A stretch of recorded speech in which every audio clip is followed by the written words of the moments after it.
আৰে ভাই ইয়ানুছ আলী কোন হয়? ইয়ানুছ আলী অসমীয়া জাতিৰ ঠিকাদাৰ নেকি? নে ইয়ানুছ আলী আচলতে কিমান কোটি টকাত ঠিকা লৈ থৈছে যে অসমীয়া বোৱাৰী আচলতে সন্তান জন্ম কেনেকৈ দিব? ইয়ানুছ আলী এটা জহৰা সন্তান হয়।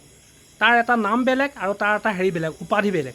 আৰু সি জহৰা সন্তানে আৰু আমাক আচলতে অসমীয়াক নীতি শিক্ষা দিব আহে যে অসমীয়া বোৱাৰীসকলে সন্তান যদি জন্ম দিব পৰা নাই তেন্তে আমাৰ মিয়াসকলৰ আচলতে নাম লওক। আৰে ভাই অসমীয়া আচলতে যিখিনি আপোনাৰ পুৰুষ আছে সেই পুৰুষখিনি ইমান আচলতে কাপুৰুষ হৈ যোৱা নাই যে অসমীয়া সন্তান আচলতে জন্ম দিবলৈ মিয়াৰ সহায় ল'ব। এনেকুৱা ফটুৱা কথা আচলতে ভবাৰ আগত নহয় ইয়ানুছ আলী নামৰ সেই জহৰাটোৱে নিজক আচলতে সুধি চাওক যে ই কেনেকৈ আচলতে জন্ম হৈছিল। মিয়া ক'লে যদি গৰ্ভৱতী নহয় গৰ্ভৱতী হৈ যাব। ইউনুছ তামুলীয়ে মহিলাসকলক অপমান কৰিলে। কিন্তু এই যিসকলে কৈ আছে ইউনুছ তামুলীয়ে মহিলাসকলক অপমান কৰিলে, যেতিয়া ইউনুছ তামুলীটো এটা সাধাৰণ বাঘসেনাৰ স্বয়ম্ভু নেতা নহয় জানো? আপোনালোকে বাতৰিত যেনেকৈ কৈ আছে বাঘসেনাৰ স্বয়ম্ভু নেতা ইউনুছ তামুলী। ইউনুছ তামুলীটো সাধাৰণতে স্বয়ম্ভু নেতাহে হয়।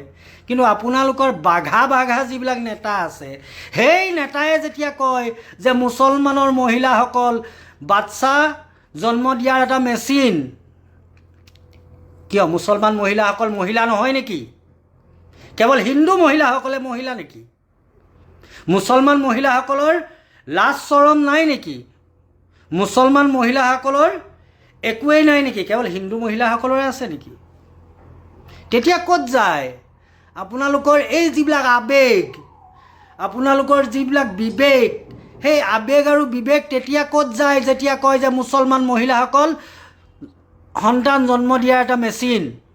আৰে ভাই ইয়ানুছ আলী জহৰা সন্তান, তো এটা কথা ভালকৈ আচলতে জানিব লাগে যে মহিলা মুছলমান সকলো মহিলা হয়, কিন্তু মিয়া যিখিনি আচলতে মহিলা আছে সেইখিনিৰ সন্তান এজনীৰ 7-8টাকৈ থাকে। কিন্তু আমাৰ অসমীয়া মানে মানুহৰ সন্তান কিন্তু ইমান নহয়, খুব বেছি 2টাই অধিক হা। আৰু এই অসমীয়া আমাৰ এই মানুহখিনিয়ে নহয় সন্তান জন্ম দিয়া কিন্তু মেচিন নহয়।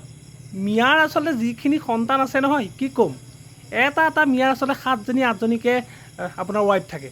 আৰু সিহঁতৰ সন্তান যদি আপুনি লিখিবলৈ যায় আপুনি আচলতে লিখি ভাগৰি পৰিব যে সিহঁতৰ ইমানেই খজুৱতি যে এহেঁতি আচলতে এজনীক আনি সিহঁতৰ একো কামেই নহয়, সিহঁতি 10-4জনীক আনিব আৰু সন্তান আপোনাৰ 30টা-40টালৈকে আপোনাৰ হৈ যায়। আৰু তাৰপিছত আমাৰ আকৌ অসমীয়া মানুহক সেই জহৰাটোৱে শিক্ষা দিব আহে যে আমাৰ অসমীয়া বোৱাৰীসকলে সন্তান যদি আচলতে মানে দিবলৈ হয়, জন্ম দিবলৈ হয়, তেতিয়া হেনো মিয়াৰ নাম ল'ব লাগে। হা চৰ চিনি পাৱ তই? ধুত